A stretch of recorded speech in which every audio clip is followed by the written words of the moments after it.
anyone can tell you the news. We welcome Diamond and Silk. Mark Zuckerberg will end up, and it's going to be a face without the book.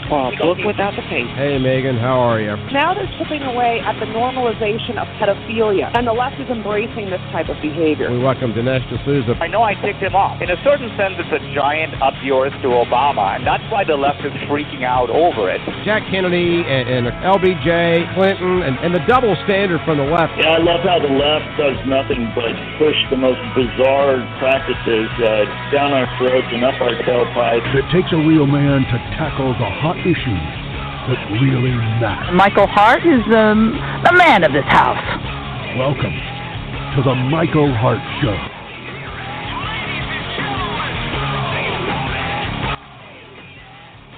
Yeah. It's been a while since we have been together, but we are together again. You're listening to the Heart of America with your host, Michael Hart, right here on the Heart of America Broadcasting Network. It is the 5th day of December 2019. An awful lot going on here lately, which is just, kind of gotten in the way of the holidays and football games and family gatherings and all kinds of festivities. We've just gotten a little bit, let's just face facts, lazy, because we've got so many other things that are going on as well. An announcement that we made last time we were together, one of the things that has kind of slowed us down here in our pitch lately is that we will be returning to the terrestrial signals sometime in the next 30 days or so. For those of you that are familiar with the terrestrial program of old, it will not be on the same radio station, so it won't have exactly the same coverage area, but you'll always be able to listen to us live via the Hart, H-A-R-T, Heart of America website. Doing some revamping on it, and a few folks have had some problems with it. So if you're trying to get over there, for whatever the reason, it won't just load heartofamerica.net because it has to do with the new SSL certificate software and all this kind of stuff we're going to have to change out. All you have to do is type in www.heart, H-A-R-T, www.heartofamerica.net, and it will let you through. Go check it out if you're not listening to us there online. A lot of things that are up there. There's a lot of new additions to the speaking page. When you do go over to the website, there's not a player for this program on the home page. You've got to go over to the podcast radio tab.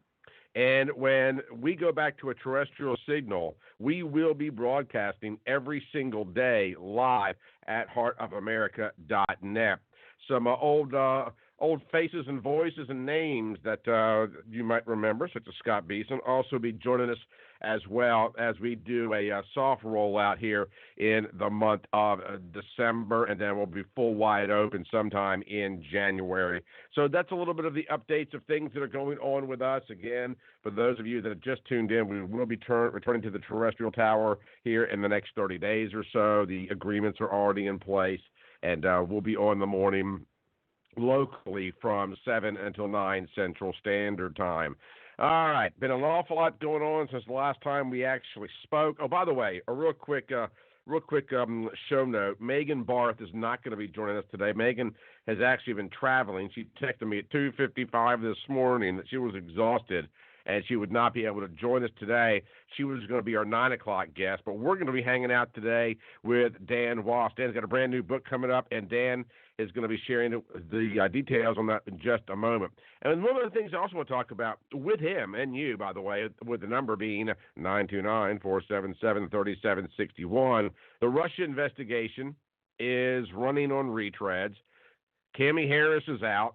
Will Bloomberg surge? Joe Biden seems to be channeling his inner Epstein. Elizabeth Warren is sucking it up with Planned Parenthood.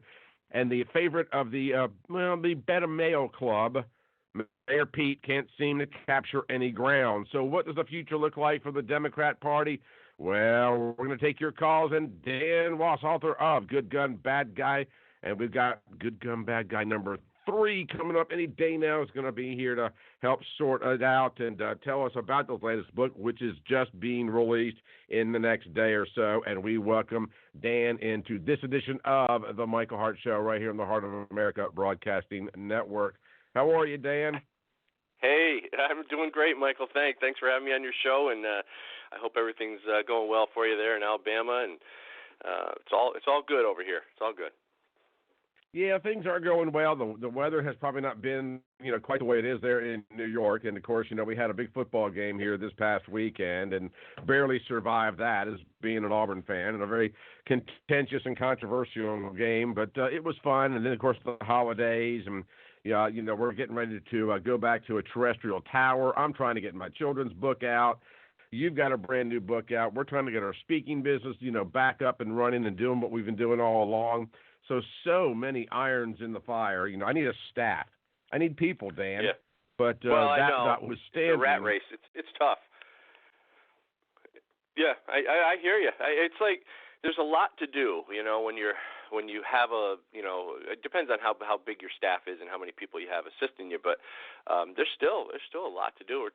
Doing everything from video editing to producing videos and doing the book stuff and radio and TV, and it's crazy. So I understand, man, but I know you'll do it because I just know how you are. I know your persistence, and I know that you won't stop. So well, I have a passion and love for it anyway. But I got to tell you that watching what's going on, and I want to talk in just a moment about the third edition in your book series. But in looking at Washington D.C. and what's going on, the Russian investigation. Harris dropping out. Now Bloomberg's in. Hillary doesn't know what she wants to do. Apparently she's doing the Howard Stern I'm Not a Lesbian tour. And we've got so many other things that are just going on. You can't keep I think that's one of the reasons, Dan, that I feel so unbelievably overwhelmed, because there's just so many things going on in the news cycle right now. And, Joe Biden continues to it's like you lays awake at night looking for gaps to make. This whole thing, you've got this guy who's testifying yesterday, Turley, who's a damn, liberal Democrat who was appalled at what's going on. They bring him in as a prime dog witness, and he's appalled at the impeachment process. Then, of course, you've got the Supreme Court hearing gun legislation. It's almost too much we can't even compartmentalize it anymore.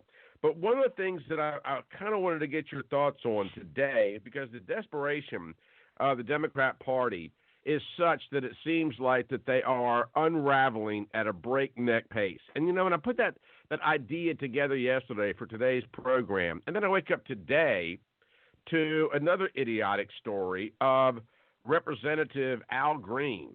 Now, he is very pro impeachment, but now he rebuked his colleagues in a speech on the House floor because nobody that was testifying was a person of color. I know. Well, yeah, they can bring race and sex and gender into everything, and because that's what they run on. You made a great analogy here when you said they're running on retreads. Now, because if people don't understand what a retread is, it's basically take an old ratty tire and you glue a new cover on it, right? They have some way of attaching a new tread onto an old tire, and what happens is that's why when you're driving down the highway and you see those pieces of tire, laying there on the side of the highway, they're retreads, and what happens is they undo themselves and they come apart. That's exactly what the Democrat Party is doing. They've taken an old ratty tire, an old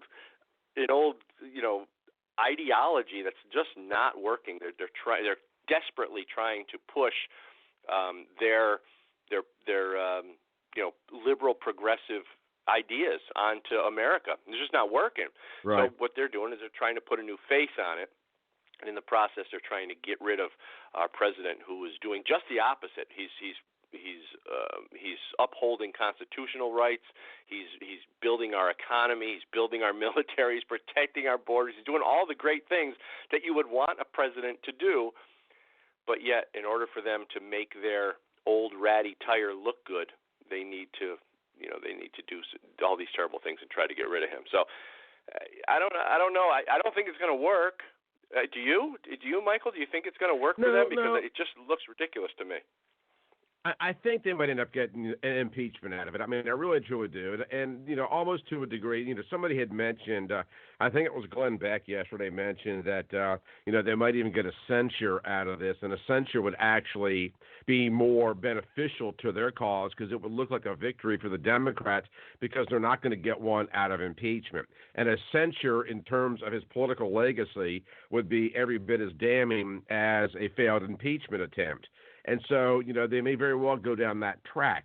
But, there's just no support for the effort, and support in the House is waning as well.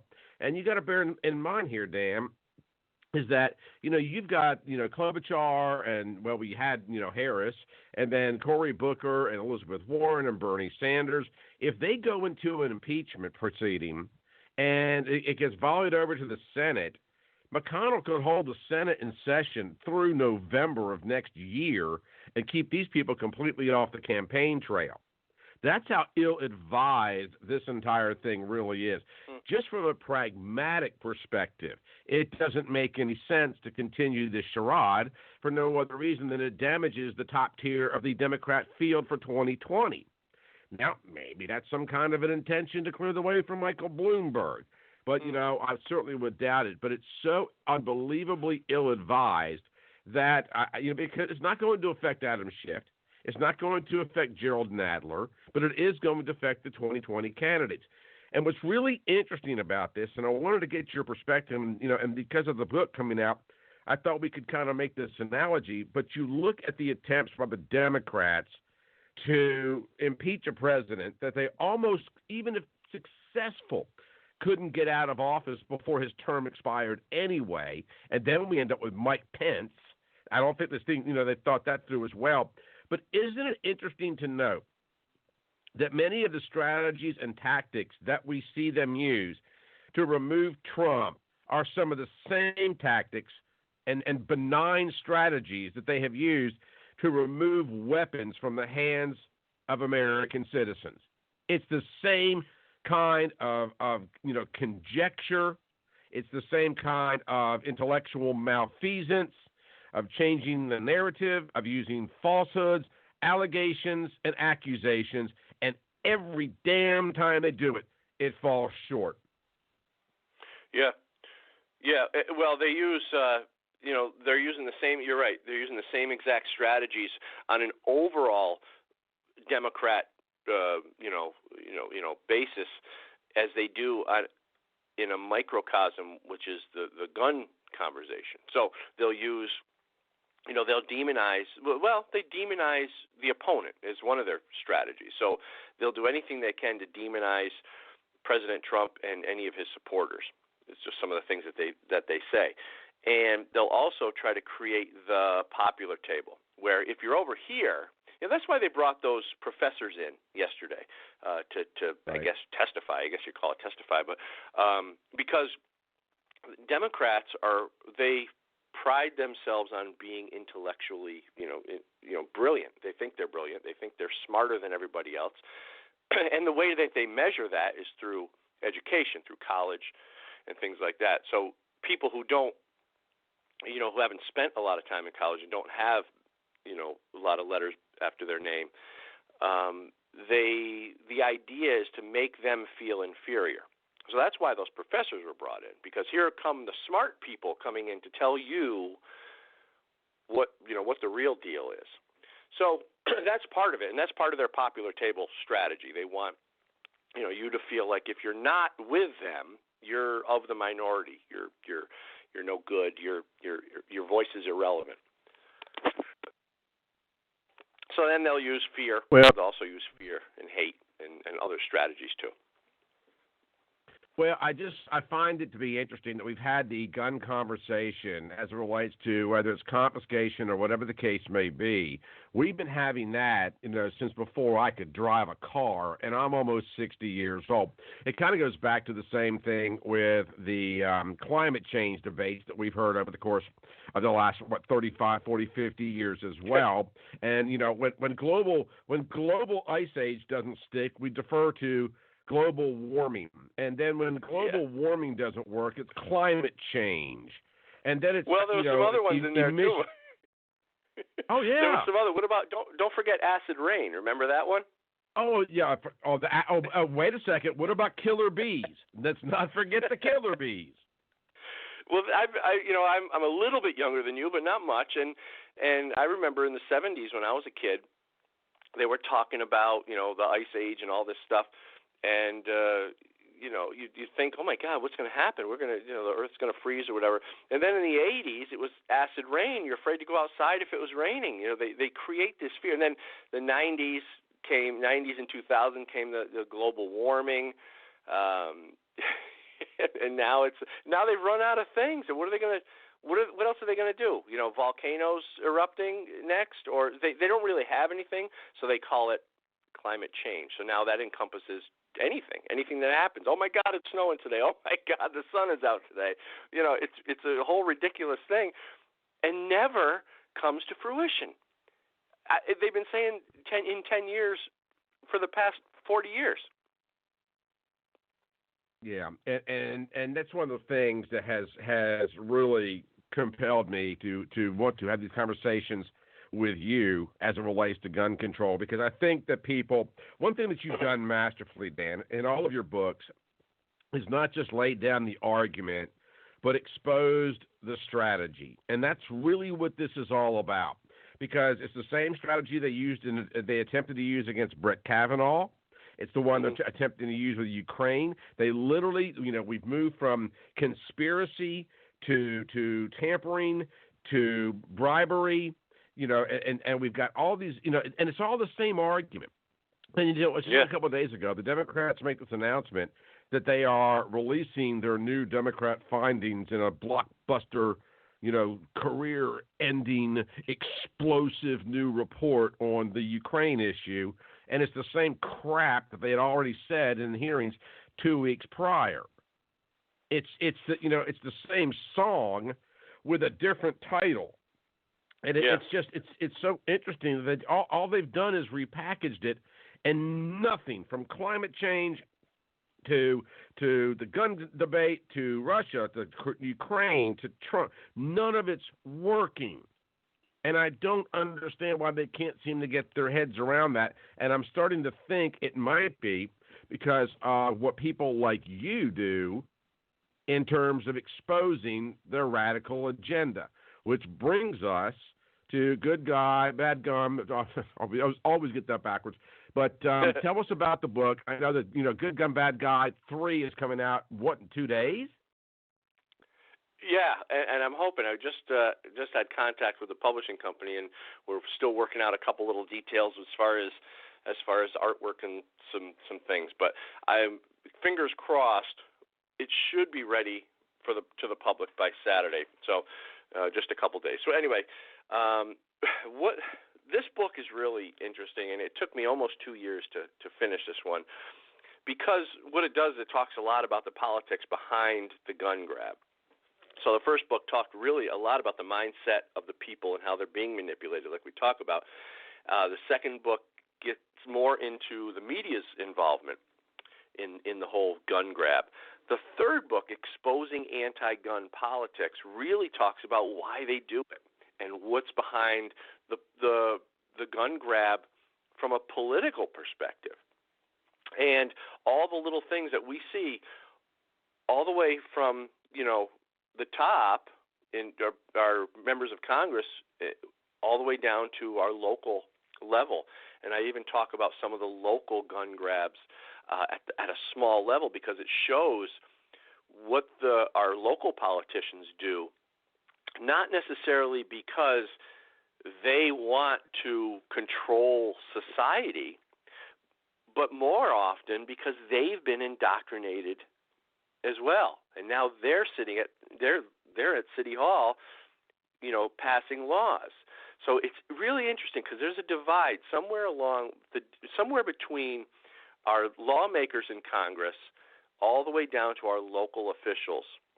And there's a line there at some point, and that line moves up and down as to who is pulling the puppet strings and who are the puppets. And I try to define that so people can see what the strategies are from a political perspective and why they do it. So there are chapters in the book. Some of the chapters are anti-gun indoctrination. There's anti-gun cultism. There's political religion. There's rights versus privileges. There's a chapter called Gun Control Gangsters. There's a chapter called Liberal Leverage, Safe Space, Rules of War, and the Cost of Gun Control. There's a whole. So the chapters will really help define why the gun grab, why they try so hard politically. You know what's interesting is that since we've had everything going on with the Democrats' attempt to pin Ukraine and Biden and Burisma and Hunter on Trump, where has all the gun control debate been? Why has it been so silent? And you know what's interesting is that if the impeachment thing fizzles out, because it is a retread, I think we'll circle back around to one of three things: healthcare, climate change, or the gun debate. Because there's a cycle at play here. And it's one of the things I think that frustrates me the most, Dan, with the younger people or the politically naive, is the fact that people that do this every day, whether they're on this side of the microphone or your side of the microphone, we are so, we are looking down. We're taking that 360-degree perched view and can look down and see the cycles actually repeating themselves over and over and over again. And then you get these young, politically indoctrinated or, politically, like I said, naive people that are jumping on the train, midway through its route and thinking that the stop that they got on the bus at is the very first stop, without realizing this train's been in and out of the station for years. And you can apply that to gun control or the political narrative or impeachment. Hell, the Democrats have attempted to impeach every Republican president since the 50s. And if people don't understand that or realize that, they can't see that the strategies that you're talking about in your books are the same ones they apply to everything that they do. But if they're so important, if climate change, for example, is so imminent, why are we worrying about impeaching Donald Trump? Yeah. We're all going to be dead in 9 years anyway. Yeah, and it's frustrating to watch people fall for it. That's the thing, because once you recognize this, like you and I do, we see the strategies, we understand what they're doing, we watch the manipulation, and we say, oh, I get it, I know what they're trying to do, and you watch the things that they say and what the media, how the media supports it, and you watch people fall for it, and you go, knowing what we know now, it's hard to believe that people can be that manipulative or manipulative. Bull. Is that a word, Michael? What's the word I'm looking for? Manipulated, I guess. Hey, this is the home of malapropping, so you go for it. You make up any word you want. I'm going to make them up as we go. But you wonder how people can be so manipulated when you see this stuff clear as day. But unfortunately, we have to watch generations go through the same stuff over and over. I thought we as human beings were more intelligent than animals because we're able to teach our young, teach our young to teach. It seems like with this type of stuff, people have to learn it all over again every generation, and it's frustrating to watch. Well, circling back to climate change or gun control for that matter, if these things are as imminent and pressing as the Democrats want us to believe, why are we wasting our time with these proceedings? Why are we not having trials and hearings and committee meetings on Capitol Hill right now about environmental regulations? Why are we not talking about the elimination of the Second Amendment? Why are we not having hearings? If gun control and the gun issue is so overwhelming, because you know something, you are more likely going to die by gunfire than anything Donald Trump is ever going to do. I keep having these conversations with people, and I try to get them to understand that somebody who's a member of your city council or happens to be a circuit court judge or your local county sheriff, that person has more impact on your life than any president of the United States ever will. So, with people dropping like flies in Chicago, and people, that are going to be frozen solid in the next 9 years or whatever the case may be, why are we wasting our time? Why are we not having these big conversations, these hearings on Capitol Hill, instead of talking about a man who they're now accusing, of bribery? Of course, it was extortion, and then it was collusion, it was everything else that it was. If all these other issues are so damn pressing, why are we wasting our time with this one? Because first off, number one, he's going to be out of office perhaps in no more than 5 years. So we're going to wait 5 more years and then have a 4-year window to eliminate Alexandria Cortez's ice age? I don't understand what I don't understand is how much of a DA you have to be to not see that strategy. Everybody keeps screaming about, the world's going to freeze and people are dying and we got babies over here and we got mommies and we got immigration and we got walls and we got kids in cages and all these. But we're talking about Donald Trump and Ukraine. Yeah, now, because what impact does that story have on the average person's daily life? None. But climate change and gun control and babies and immigration and abortion and healthcare certainly would. So why are they wasting their time on this? Because it's a big frickin' show. Yeah, and the reason people follow it is because they're on a team. They've picked a team now. You got to understand. I mean, when you watch young liberals, young liberal progressives, they are committed to whatever cause du jour, I call it the cause of the day, the Democrats are pushing, because they've committed themselves to that team. And I think it looks to me more like a team sport than anything, in a lot of respects. And once they commit to that team, they'll fight for anything that team supports. And so whether or not it makes sense, that's why you can watch these. I've seen interviews where people are interviewing people who support abortion or whatever the cause is, and when you give them logic, they get mad. They get angry because they don't always have a way to defend that logic, and so they don't care, though, that it won't change their mind. That's the point I'm trying to make here. Is that it won't change their mind. It won't make them switch teams. They just double down. They get angry. That's why we're seeing such an uprising of hate and anger and violence coming from the left, because they're not winning and they know it, and they're frustrated as hell because they've committed to their team, but they don't have the tools that they need to win the battle. The argument. So it's actually a very, very good point. Well, it's just that you can watch it and you can look at it through a logical perspective, and you just have to first you laugh because you don't understand how they can act that way, and then you cry because you realize that, man, this is really affecting our entire country. Well, it certainly is, and there's even been some commercials, radio commercials locally about, certain organizations that are producing these training sessions and whatnot for people to be able to survive the holidays, politically speaking. Yeah. And I look at this stuff and I go, the national discourse really has been destroyed by a bunch of, self-serving sycophants. But the analogy that you make about it being a team sport, I think is spot on, and I think they're so heavily vested in it.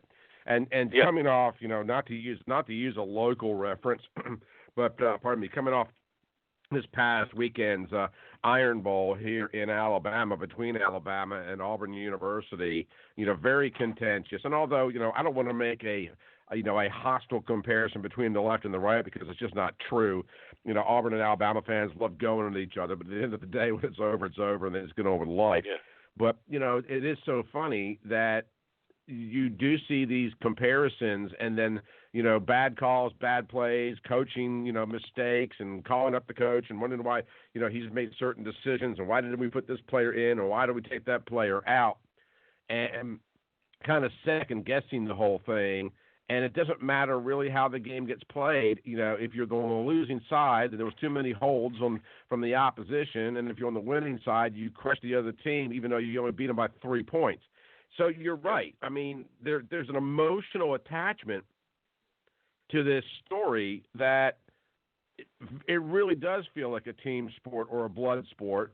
And then you bring in the great unwashed that don't really know what they're looking at, because they're politically so naive that they can't see it for exactly what it is. And then on top of that, to add insult to injury, these people vote. It's almost like at the end of the day, You've watched Dancing with the Stars or The Voice or whatever. Now get your cell phone out and text your vote to BR549 about who you think just won the event. And that's what we've turned America into because of bullshit like this. Pardon my French. Yeah, it's true. And even the team that's not winning at the moment will convince themselves that they are. And so they'll go out and they'll vote. This is why we watch people coming from California, moving from California to Texas. That's the big migration that's happening in our country. It's California to Texas, and the reason they move is because they don't like the laws there. They don't like the situation, and it's Democrat run. It's poverty in the streets and drugs and overreaching laws that restrict people from doing. You can't have plastic straws. Just all this ridiculous liberal stuff that they create. They vote for it. And I gotta admit, it happens here in my state of New York too. It's almost just as bad as California. And I certainly don't vote for it. But what happens is the people who vote for that, they ruin their state, they ruin their cities, and they ruin their counties.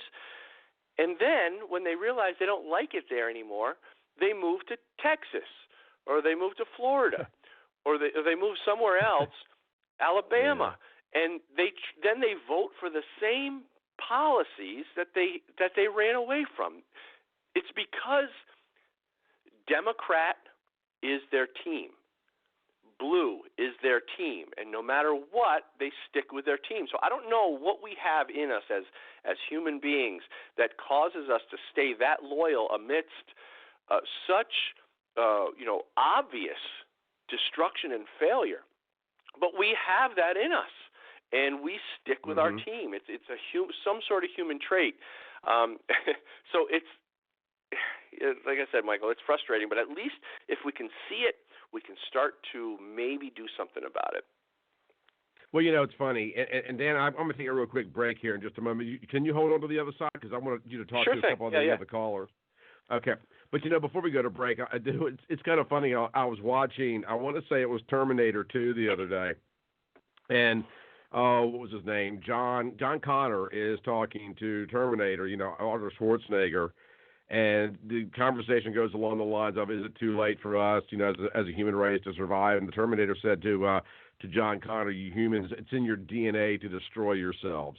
And I really do think there's an aspect of that at play here. I really do. I think that there are certain people in this country that they will, in order to win, they will do anything in order to win.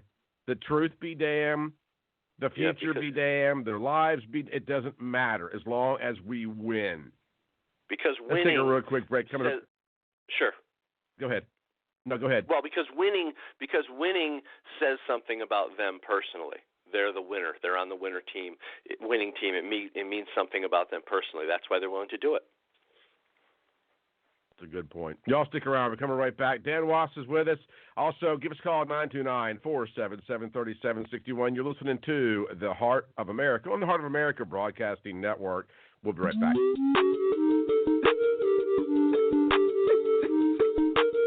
Polo boy, oh my god. Polo boy, BK boy.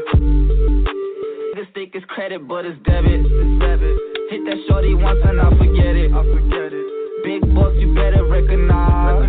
Might go Rick Ross with the curly fries. Sipping Hennessy, a dirty Sprite.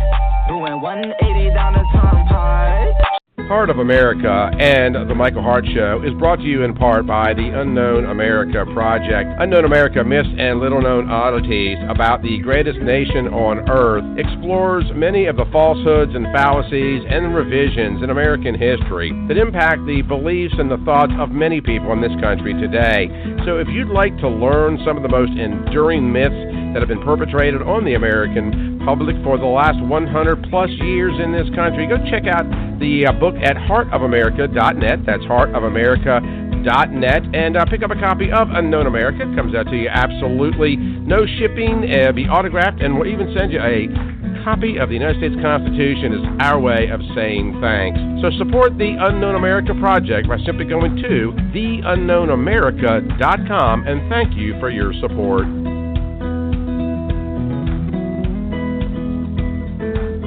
The Land Report, the magazine for the American landowner, is a proud supporter of the Michael Hart Show. Currently, they're offering an exclusive subscription price for listeners of the Michael Hart Show. So click on the subscribe button on landreport.com and enter the code HARTSHOW at checkout and receive a 1-year discount on America's #1 land magazine. You'll get a full year of the Land Report, which normally goes for $59, for only $15. That's a 75% savings off the cover price. Again, that's promo code HARTSHOW at checkout of thelandreport.com, and make sure to check out the Land Report on Facebook if you love land.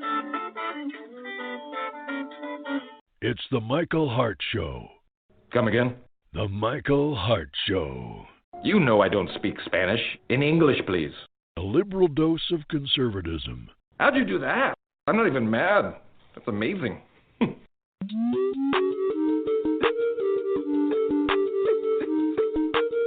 Polo boy, oh my god.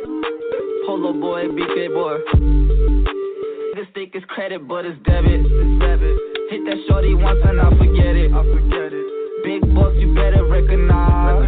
Might go Rick Ross with the curly fries. Sipping Hennessy, a dirty Sprite. Doing 180 down the turnpike. She on her cell phone, I'm filling up her thighs. What you like? Hey, welcome back. You're listening to the Heart of America, right here on the Heart of America Broadcasting Network. We have not been with you over the course of the last 8 or 9 days, just we've been dealing with the holidays and amping some things up, preparing for our return to the terrestrial signal. Have no idea when the heck that's going to happen, but you're going to want to listen to this program pretty much via the Heart of America actual website. We're making some changes over there, so we're getting our technology a little jacked up.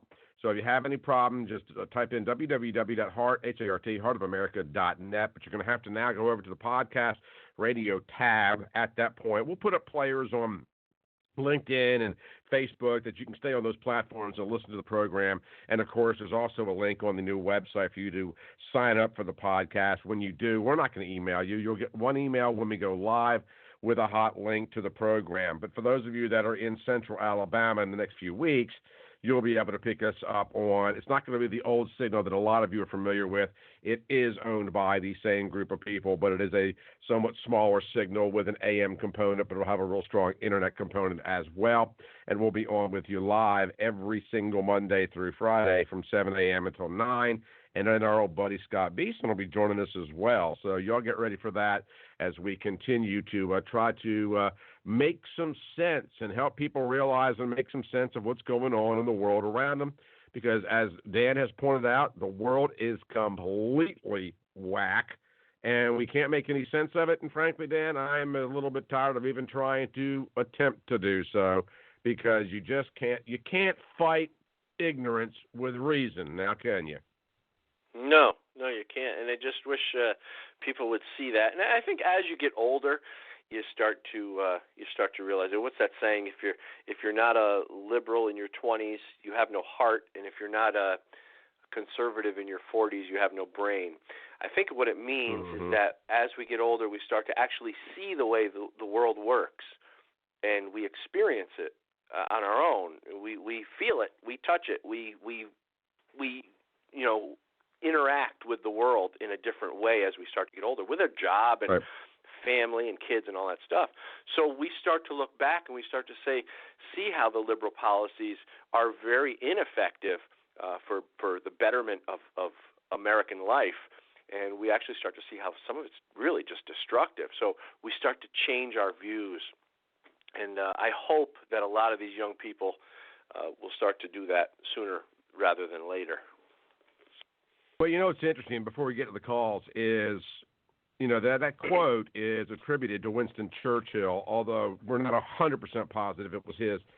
But if you're again, in your 20s and not liberal, you have no heart. If you're in your 40s and not conservative, you have no brain. It's a brilliant statement, but what's really interesting about it is it implies that if you're 40 and you're still liberal, that you are mentally not as educated or stable as you would like to think that you are.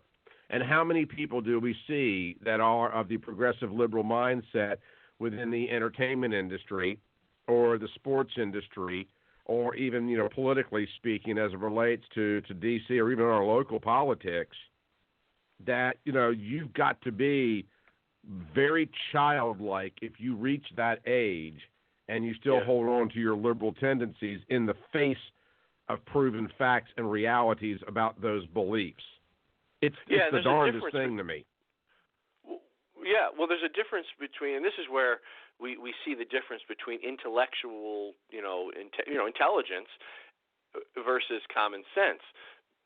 Common sense is the most important thing. You can have like I said, all the education in the world. If you don't have common sense, you're not going to be able to function in society. And what happens with a lot of the indoctrination that happens in our colleges is that it prevents people from looking at the world with common sense. It gives them new ideas that aren't necessarily, worthy or not necessarily good when it comes to the way we function. So, so the difference between intelligence and common sense. All right. Let's go out to the phones. Give us a call, 929-477-3761. Hello, Clark. How are you? Hey, Michael. You doing all right today? Just okie dokie. Well, hello, Mr. Wos. Hey, Clark. How are you? I'm doing great. So, on the common sense thing, there is absolutely no correlation between level of education and how much common sense somebody has. I have spent quite a bit of time at institutes of higher learning and did fairly well there, so can't anybody say I'm sour graping or anything. And there's a lot of people at institutions of higher learning that they just have no common sense. I mean, they're very, they can read something, they can regurgitate it back to you, but if you force them to take a set of facts and then synthesize something from that, they're woefully unprepared to do that with the education that they've received. So there is that. Michael, looking at this whole impeachment kerfuffle that we've had so far, the Democrats have controlled every bit of the process so far, correct? They get to determine who the witnesses are. They know what the process, or they determine what the process is, what questions can be asked, who can ask them, et cetera, et cetera. And it hadn't gone very well for them so far, correct? Correct. Okay. And I think their polling is not going the way they've wanted it to go. And Nancy's talking about making an announcement on a vote this morning. I swear, Michael, if the Republicans were smart and they were unified, their next move would be to hold a press conference and challenge Nancy to hold a vote and promise her that she would have enough votes to impeach because they will all vote yes. And then explain that they're not doing this because they have any desire to remove the president, but they want to take this action from the farce that it is to an actual trial. You think about the position that puts Nancy Pelosi in. if she doesn't vote at that point, when she's been guaranteed, hey, we'll all vote for this, you don't have to have but 15 or 20 Democrats or however many it would take to get to 218. I apologize. I can't remember how many Republicans we have right now. But you just need a handful of Democrats to pass this. You don't even have to have your entire caucus. If she doesn't vote to impeach, look at what that does with the crazy base. She just completely loses them, doesn't she? Now, I'm looking at an announcement saying Pelosi calls for a judiciary committee to proceed with articles of impeachment. That was 19 minutes ago from Fox News. Okay.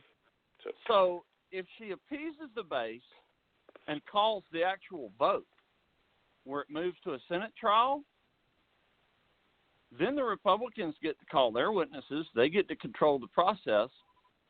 As poorly as this has gone for the Dems when they have total control of it, I don't see it going very well once they've lost control of it, and they probably lose everybody else. And, why wouldn't the Republicans just go ahead and say put up or shut up? Because, in my opinion, most of the Republican leadership is quite feckless. And I'm not necessarily speaking about McConnell because, one of the things the Democrats, I think, are afraid of is a couple different things. As you're well aware, everybody in the House of Representatives is up for re-election this year, and some of those seats are in jeopardy. If this thing finds its way into the Senate, we still got Klobuchar and Sanders and Warren, and Cory Booker in this thing, although I expect Cory Booker to drop out any day now. But if you have a viable candidate in the Senate during an active proceedings from impeachment, that person can't be on the campaign trail. Pelosi would have to know this. Pelosi's going to have that conversation with Chucky Schumer about whether or not, we want to vote on this right now and take these people, out of the circulation, if you will, which would be a major boon for people like Michael Bloomberg. Because I don't think Mayor Pete's going anywhere. I just don't think America's ready for that right now.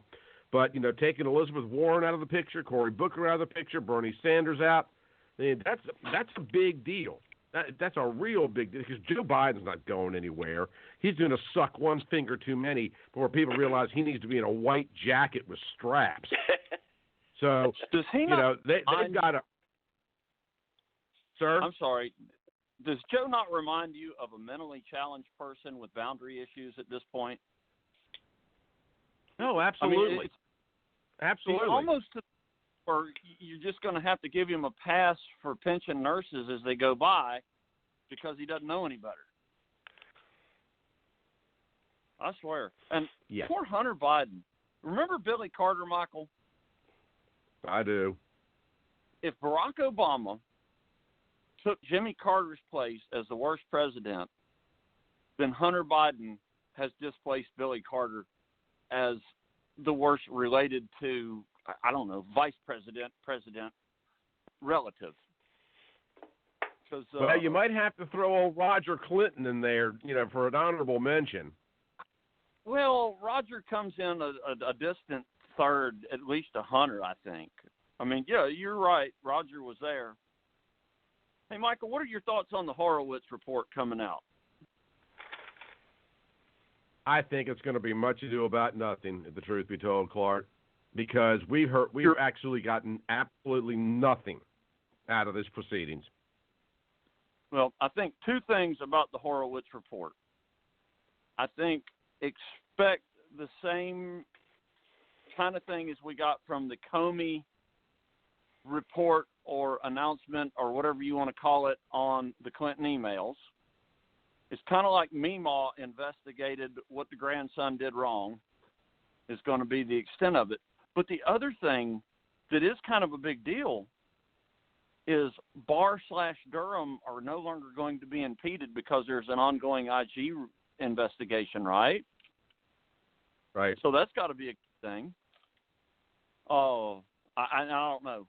Maybe we get something out of them and maybe we don't. But, yeah, we're not going to get a whole lot out of the Horowitz thing that's going to amount to much. This thing has, pardon the expression, Clark, shot its load, and we're going to get nothing else new out of it. It's time to put the committees aside, either vote or don't vote, or give it up and walk away, take it back to the House. But again, Pelosi's got to consider those seats that are exposed, as well as the possibility of having some of these candidates taken off the campaign trail. So I think what we're going to get is we're going to continue to get report after report after report, hearing after hearing after judicial inquiry, and they're just going to drag this thing on ad nauseum till at the end of the day, 3 people are watching CNN and 5 are watching Fox News, and the rest of the world finally figures out this is a bunch of BS. Then you got a bunch of people in Washington, D.C. that all, quite frankly, need to go, because they are not only ruining the impeachment process, they are ruining the electoral or election process simultaneously, while pitting half of America against the other side of America, and they don't even know why they're pissed off and angry at each other, because at the end of the day, you got a bunch of damn kids in Washington, D.C. that are throwing a political tantrum for their own gain because they don't like Donald Trump, because one of their biggest supporters and donors flipped sides on them and adopted the political apostasy that they cannot seem to get their heads around, that they got their asses handed to them, and they don't know what to do about it, so they're going to kick and scream until somebody pulls out a belt and whips that ass. How about that? Well, I can't disagree with any of that. To me, the big irony there is I think Donald Trump is still Donald Trump. He just changed the letter behind his name, and that's all that really changed. Now, if he had run as a Democrat, I wouldn't be switching party affiliation or anything, but I'd be all over what he was doing if he was doing the same things that he's doing now. Right. Does that make sense? I agree. Yeah, it does. It does. One last thing, Michael. How much of the Smithsonian stuff did you see yesterday? How much of the what? The 3 and the 1 college professors from almost none of it. Okay, so everything I'm getting right now, I'm reading. I'm not even wasting my time with watching it anymore. Okay, so Pamela Karlan, the one from Stanford, she explained that because of the power disparity between Donald Trump being president of the United States and Zelensky being president of the Ukraine, it wasn't just asking for a favor. Because of the power disparity, it was basically a demand. Now, did you look at what happened in Georgia yesterday, Michael, where Governor Kemp I did. How do you say her name? Is it Loeffler? Oh, I think it's instead Loeffler. of Collins. Okay, let's go with Loeffler. So President Trump had suggested that Doug Collins would make an excellent senator, right? And the Republican governor of Georgia that Donald Trump stumped for picked Kelly Loeffler instead. I think maybe Miss Karlan needs to go to Georgia and explain the power disparities to Governor Kemp and how much more powerful the president is. Or maybe we just need to say that this whole argument that because Donald Trump was president and he may or may not have asked for a favor, it was a demand. Because doesn't the whole thing that just happened in Georgia kind of shoot their argument in the head?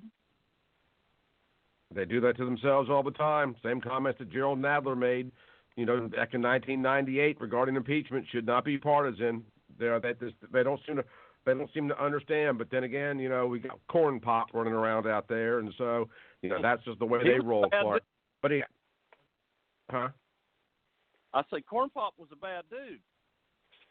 Yeah, he was. Roaches and blonde hair. Clark, I gotta get it back to Dan real quick because I've got a few minutes left.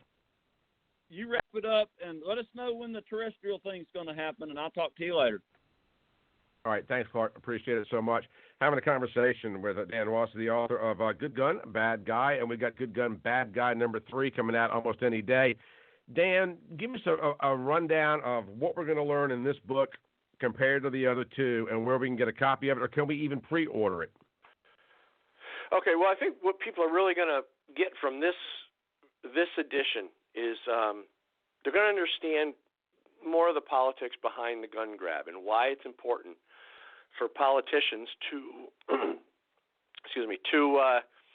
to push for gun control, because ultimately what it is people control. But there's a lot of things that happen within our political, spectrum that people don't really understand. And through the research that I've done, I lay a lot of that stuff out there and help people see, what's going on politically and why such a push. And I also give some strategies on how to talk to anti-gun people and how to better, defeat them in their argument. So people will be able to get this book very soon. Today is December 5th. I'm hoping within a couple days it's ready. So you can go to goodgunbadguy.net and find out when it's going to be available, where it's going to be available. There'll be links at the website. You can also search it on Amazon. The Kindle version is now available on Amazon. So if you search in the Kindle part of Amazon, you can search for Good Gun, Bad Guy 3, and you can get the Kindle version right now as we speak. And give us a quick idea of what the individual chapters look like, because you've gone, this is the third installment in this series, and you have gone really, really, really deep in exposing the agenda, and now you're getting deeper into the political side of it. So what are some of the things that when people pick up a copy of Good Gun, Bad Guy 3, are we going to learn that we perhaps would not have learned from the first two? Well, one of the chapters is called Red Flag Laws, and it's important to understand how dangerous these red flag laws are, so I devoted a whole chapter to it. But what you can see is you can see just how unconstitutional the red flag laws are, and there's 17 states now who have them in place. Just understanding that much of how dangerous red flag laws are, how the government so easily can put these into place, our state governments can put these in place, is important to understand. Another thing is,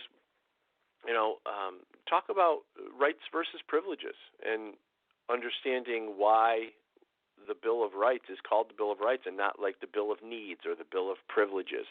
It's there's a lot behind that, because it's the way the way the Bill of Rights works for us is completely different than the way a Bill of Needs would work for us. See, a Bill of Needs can be measured and regulated by someone else, by other people, by legislators.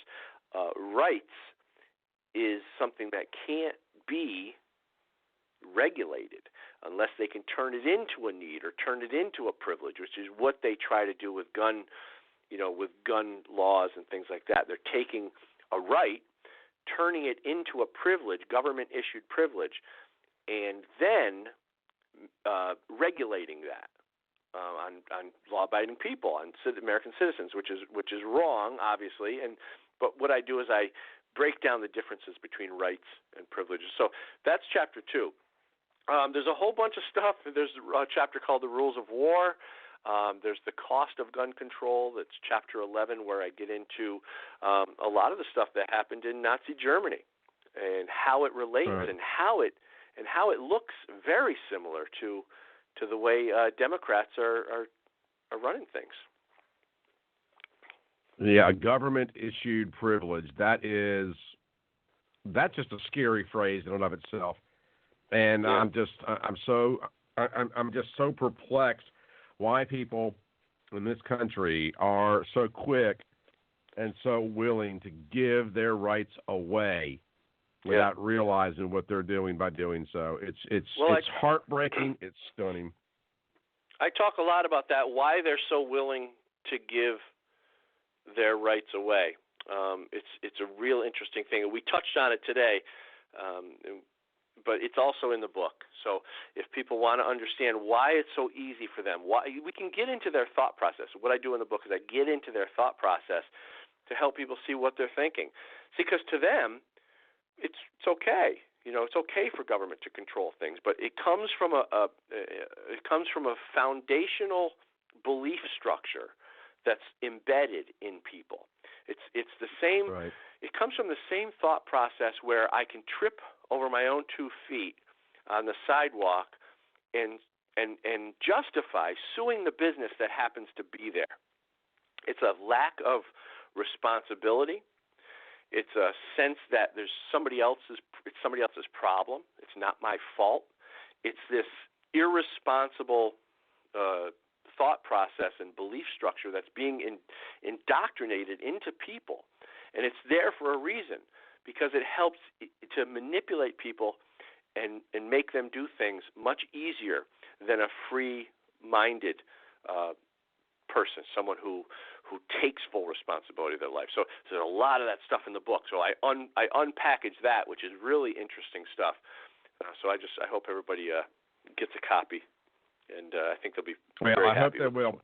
And where's the best place to pick up a copy? goodgunbadguy.net. Excellent. Dan, I appreciate it so very much, and we'll be talking again real soon. I don't know if we have a chance to talk again on the air before Christmas. If we don't, I hope you'll have a very happy holiday. I'm kind of in and out trying to get this terrestrial thing dealt with once and for all, but I appreciate your friendship. I appreciate the things you've done. I appreciate the things you do every single day to help educate people in this country, and I'm going to be talking to you real soon. Well, thanks, Michael, and same to you. I really appreciate everything you've done. So we'll definitely talk. Thank you. Thank you so very much. All right, guys, we're going to wrap this thing up. We're going to be back with you probably Tuesday of next week. That is basically the plan. Please tell somebody about the program. We are continuing to grow this thing out. We will be back on a terrestrial signal sometime in the next couple of 3 weeks. So those of you that are local to Birmingham, Alabama, you'll be able to pick us back up there. But you'll also be able to hear that program live on the Hart, H-A-R-T, heartofamerica.net website. If you contact the website or try to go over to that URL and have any issues whatsoever, please let us know. There's some the website itself has some old technology that is supporting it, and we're trying to get that revamped and updated as quickly as we possibly can.